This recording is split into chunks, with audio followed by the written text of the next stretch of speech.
बिस्मिल्लाहिर्रहमानिर्रहीम। अस्सलामु अलैकुम वरहमतुल्लाह। उम्मीद करता हूँ आप सब खैरियत से होंगे। मैं हूँ काशिफ़ महमूद और आप देख रहे हैं इस्लामिक हब ऑफिशियल। सबसे पहले मैं उन लोगों का शुक्रगुज़ार हूँ, उन एहसास करने वालों का जिनकी वजह से हमने 40 फैमिलीज़ को राशन दिया नहीं लेकिन मंगवा लिया है, और अल्लाह रब्बुल इज़्ज़त उनको जज़ाए खैर दे। आप सबसे भी ये मकसूद दो चीज़ें हैं। एक तो तरगीब है इस बात पर कि इस्लामिक हब ऑफिशियल की तरफ से अल्हम्दुलिल्लाह पिछले 1 से 1.5 साल से 15 से 20 फैमिलीज़ को मंथली सपोर्ट किया जा रहा है, और इन हालात में और लॉकडाउन की वजह से जो हालात चल रहे हैं, तो अब अल्हम्दुलिल्लाह हमने 40 फैमिलीज़ के लिए राशन मंगवाया है, और मज़ीद इंशाअल्लाह जब आपकी सपोर्ट होगी तो लोग बहुत ज़्यादा हैं। और क्योंकि मैं ऑल ओवर द वर्ल्ड बहुत से लोग राब्ते में हैं, और ख़ास तौर पर पाकिस्तान के, तो पाकिस्तान की अक्सरियत मुझसे राब्ते में है और वो परेशान भी हैं, मुसीबत में भी हैं, और हालात की वजह से आप सब जानते हैं क्या गुज़र रही है लोगों पर। तो अल्हम्दुलिल्लाह मुकम्मल वेरिफ़िकेशन के बाद पूरे पाकिस्तान में मुख्तलिफ़ लोगों को भी सपोर्ट किया जाता है। और लेकिन असल मसला ये है कि लोग राब्ता करते हैं, कहते हैं जी पता चला आप वीडियो में बता रहे थे, आप सपोर्ट करते हैं, आप राशन देते हैं, हमारी भी हेल्प कर दें। तो मैं उनसे ये अर्ज़ करता हूँ कि वो बताने का मकसद ये था कि लोग हमें सपोर्ट करें ताकि हम आपको कर सकें। तो सपोर्ट लेने वाले राब्ता कर लेते हैं, सपोर्ट करने वाले राब्ता नहीं करते। और ये इसमें मैं अर्ज़ करूँगा कि आप ज़रूर हमें सपोर्ट कीजिए ताकि इस्लामिक हब फाउंडेशन की तरफ से, और ये फाउंडेशन मैं रजिस्टर्ड नहीं करवाई और ना मैं इसकी ज़रूरत समझता हूँ। इस्लामिक हब ऑफिशियल बज़ाते ख़ुद एक एतमाद का नाम है। जिन्हें मेरे चैनल पर एतमाद है वो सपोर्ट भी करेंगे और इंशाअल्लाह इस कार्य खैर में साथ शामिल भी होंगे। तो दूसरी बात मैं ये करना चाह रहा था कि रमज़ानुल मुबारक की ये जो मुबारक घड़ियाँ हैं, आप इनका भरपूर फ़ायदा उठाइए। वक्त बिल्कुल ज़ाया मत कीजिए।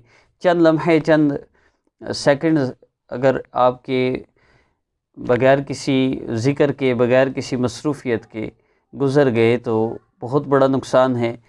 मिसाल के तौर पे आप एक दफ़ा कहते हैं सुबहान अल्लाह, रमज़ान में इसका अजर 70 के बराबर है। एक दफ़ा सुबहान अल्लाह कहने पर अजर मिलता है, वो क्या है कि एक अरबी नस्ल का घोड़ा 70 साल तक दौड़ता रहे तो जन्नत में इतना बड़ा दरख्त लगता है कि उसके नीचे अरबी नस्ल का घोड़ा 70 साल तक दौड़ता रहे, उस दरख्त का साया ख़त्म नहीं होता। इतना बड़ा वो दरख्त है। अब ख़ुद तसव्वुर कीजिए कि जितना बड़ा दरख्त होगा उसकी चौड़ाई इतनी ज़्यादा होगी, लंबाई कितनी होगी, और फिर उसकी टहनियाँ सोने की हैं, और अल्लाह रब्बुल इज़्ज़त की क्या कुदरतें हैं जन्नत में। और हमें ये पैगाम भी दिया गया आका पाक सल्लल्लाहु अलैहि वसल्लम के ज़रिए। इब्राहीम अलैहिस्सलाम ने फरमाया, जिसका मफ़हूम है कि जन्नत की जो मिट्टी है ये एक मैदान है साफ़। अब इसके ऊपर आबादी आपने ख़ुद करनी है। सुबहान अल्लाह कर कह के, अल्हम्दुलिल्लाह कह के, अल्लाहु अकबर कह के इस पे दरख्त लगाएं। तो असल तो कामयाबी भी वही है जो आखिरत की कामयाबी है। तो मैं ये अर्ज़ कर रहा था, आपने एक दफ़ा सुबहान अल्लाह कहा तो जन्नत में एक दरख्त लगता है, 70 साल अरबी नस्ल का घोड़ा दौड़ता रहे, उसका साया ख़त्म नहीं होता। अब इसकी थोड़ी सी हम थोड़ी सी इसकी क्या करें, थोड़ी सी इंजीनियरिंग करते हैं हम इसकी, कि अरबी नस्ल का घोड़ा बहुत अच्छी नस्ल का घोड़ा होता है। इसकी स्पीड 50 किलोमीटर फ़ी घंटा से 70 किलोमीटर फ़ी घंटा तक भी जाती है, लेकिन एक एवरेज घोड़ा 40 से 50 किलोमीटर तक निकालता है फ़ी घंटा के हिसाब से। तो अगर घोड़े को 50 किलोमीटर फ़ी घंटा के हिसाब से अगर दौड़ाया जाए तो ये घोड़ा सीधा जब सफ़र करता है तो 70 साल में ये घोड़ा इतना सफ़र करता है कि अगर हमारी 1260 ज़मीनें हों तो ये घोड़ा एक ज़मीन से दौड़ता रहे 70 साल में 1260वीं ज़मीन के एंड तक पहुँचेगा। यानी ये घोड़ा 70 साल में 1260 ज़मीनों के बराबर मुसाफत तय करता है। आप तसव्वुर कीजिए, आपके एक सुबहान अल्लाह कहने से जन्नत में रमज़ान में 70 दरख्त आपके लग रहे हैं, और एक दरख्त इतना बड़ा है जितनी 1260 ज़मीनें हैं, और हम अपना कितना बड़ा नुकसान कर रहे हैं। 1260 ज़मीनों के बराबर सिर्फ़ एक सुबहान अल्लाह पर अजर है, तो बाकी इबादत का कितना अजर होगा। इसलिए मैं ये सिंपली अर्ज़ करना चाह रहा था कि ज़रूर अपनी दुनिया भी संवारने की कोशिश कीजिए। अल्लाह के नबी सल्लल्लाहु अलैहि वसल्लम वज़ू जब फरमाया करते उसमें दुआ है, अल्लाहुम्मा अग़फ़िर ली ज़ंबी ववस्सिअ ली फ़ी दारी, अल्लाह मेरे गुनाहों को माफ़ फरमा दीजिए, ववस्सिअ ली फ़ी दारी, मेरे घर को वसी फरमा दीजिए। अल्लाह के नबी सल्लल्लाहु अलैहि वसल्लम ने वसअत मांगी। व बारिक ली फ़ी रिज़्क़ी, मेरे रिज़्क़ में बरकत पैदा फरमा दीजिए। मैं इसलिए अर्ज़ करता हूँ कि रिज़्क़ में मकसूद जो है वो बरकत है, कसरत मकसूद नहीं है। कसरत वाला ज़्यादा भी कम हो जाता है, बरकत वाला थोड़ा भी पूरा हो जाता है।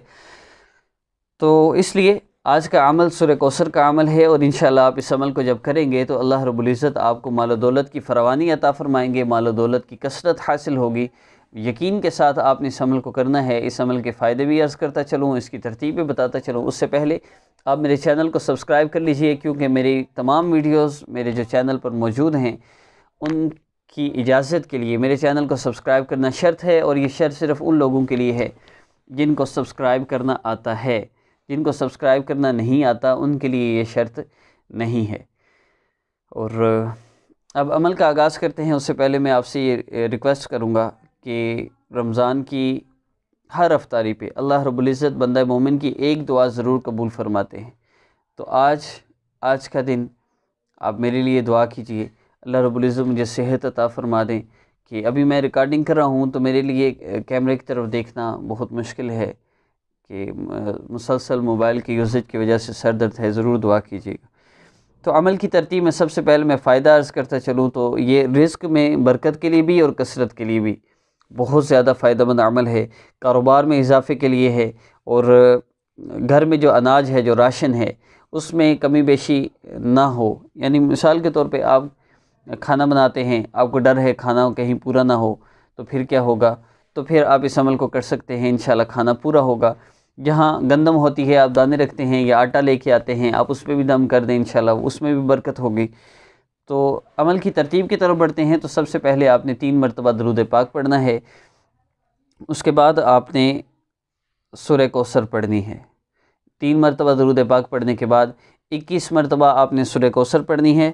और उसके बाद आपने जब सूरह कौसर मुकम्मल कर लें, सूरह कौसर पढ़ने का तरीका सुन लीजिए।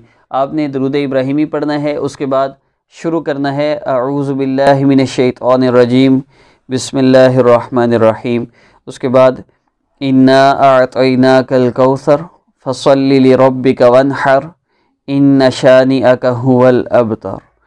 सूरह कौसर पढ़ने के बाद एक दफ़ा पढ़ी, उसके बाद आपने दूसरी दफ़ा जब शुरू करना है तो फिर बिस्मिल्लाहिर्रहमानिर्रहीम से शुरू करना है। अऊज़ु बिल्लाह पढ़ने की ज़रूरत नहीं है, वो शुरू में पढ़नी है। और अगर आप अमल के दौरान कहीं किसी से बात करते हैं, कहीं चले जाते हैं, कोई आपको आवाज़ देता है तो आप जा सकते हैं। कोई ज़्यादा मसला हो तो चले जाएं, कोई हर्ज नहीं। लेकिन कोशिश यही हो कि एक जगह बैठ के करें, मुसल्ले पर बैठ के करें तो ज़्यादा फ़ायदा होगा। और कोशिश करनी चाहिए कि जब भी आप कोई वजीफ़ा करें तो आप किबला रुख हो के बैठें, किबला रुख हो के अमल करें, बावुज़ू हो के अमल करें। और अमल के दौरान किसी से बात ना करें तो ज़ाहिर सी बात है ज़्यादा फ़ायदा होगा। लेकिन अगर बात करनी पड़ जाए तो कोई हरज नहीं है, वज़ू ना हो फिर भी आप कर सकते हैं, लेकिन महसूस अय्याम में नहीं कर सकते। अगर महसूस अय्याम में है नमाज नहीं पढ़नी तो कुरान पाक की तिलावत भी नहीं करनी। और ये बात जहन में रखिए कि महसूस अय्याम में सिर्फ़ नमाज नहीं पढ़ सकते, रोज़ा नहीं रख सकते, सजदा तिलावत नहीं कर सकते, कुरान पाक की तिलावत नहीं कर सकते। बस ये काम नहीं करना। बाकी आप अस्तगफिरुल्लाह पढ़ सकते हैं, सल्लल्लाहु अलैहि वसल्लम पढ़ सकते हैं, ला इलाहा इल्लल्लाह पढ़ सकते हैं, कोई भी तस्बीह पढ़ सकते हैं। कुरान पाक में जो दुआया आयात हैं, रब्बना ज़लमना अनफुसना व इल्लम तग़फिर लना व तरहमना लनकूनन्ना मिनल खासिरीन, अब ये दुआ है, आप इसको पढ़ सकते हैं। सुबह शाम के मसनून अज़कार आप उनको पढ़ सकते हैं। उन अज़कार में जो कुरान पाक की आखिरी 3 सूरतें आती हैं, आप उनको दुआ की नीयत से पढ़ सकते हैं, कोई हरज नहीं है। और इसके अलावा मज़ीद कोई शराइत नहीं है, बस इतना ही। हाँ, आखिर में फिर आपने दरूद इब्राहिमी पढ़ना है। अब 3 मरतबा ये अमल मुकम्मल हो गया। आपने करना क्या है, अगर अनाज है उस पर दम कर लें, पैसे हैं उन पर दम कर लें, और दुआ ज़रूर करें। सिर्फ दम से काम नहीं चलेगा, दुआ कीजिए, अल्लाह आप तो रिज़्क़ दे सकते हैं, अल्लाह आपके लिए देना तो कोई मुश्किल काम नहीं, अल्लाह मेरे लिए फरावानियाँ पैदा फरमा दें, आसानियाँ पैदा फरमा दे, रिज़्क़ की कसरत अता फरमा दे। इंशाअल्लाह अल्लाह रब्बुल इज़्ज़त अता फरमाएंगे, कोई कमी नहीं रहेगी इंशाअल्लाह। अल्लाह रब्बुल इज़्ज़त जब देते हैं तो फिर इंसान किसी का मोहताज नहीं रहता। जो अल्लाह का मोहताज बन जाए उसे किसी की क्या ज़रूरत है। अपना ख्याल रखिएगा और मैं फिर अर्ज़ करूँगा कि हम इंशाअल्लाह आपको नेक्स्ट वीडियो में मैं कोशिश करूँगा स्क्रीनशॉट्स भी हों, क्योंकि ये बात कतई गलत है कि आप राशन देते हुए जब किसी को दे रहे हों फिर पिक्चर्स बनाएं। सिंपल सी बात है, अगर आप कर रहे हैं और दूसरों को तरगीब देना चाहते हैं तो आप जो लेकर आए हैं सामान आप उसकी पिक्चर बनाएं, और मैं इंशाल्लाह ऐसे ही करूँगा, आप तक शेयर की जाएंगी, और ताकि आपको भी पता हो, उन लोगों को भी जिन्होंने सपोर्ट किया है उनको भी पता हो कि उनके दिए गए हदिया से हमने फैमिलीज़ को राशन दिया है। और जो करना चाहते हैं और ढूंढते हैं कि कोई सही बंदा मिले जो ख़ुद पैसे न खाए, और यही हो रहा है अमूमी तौर पे, तो इंशाल्लाह उनके लिए भी आसानी होगी। अपना ख्याल रखिएगा। अस्सलाम वालेकुम।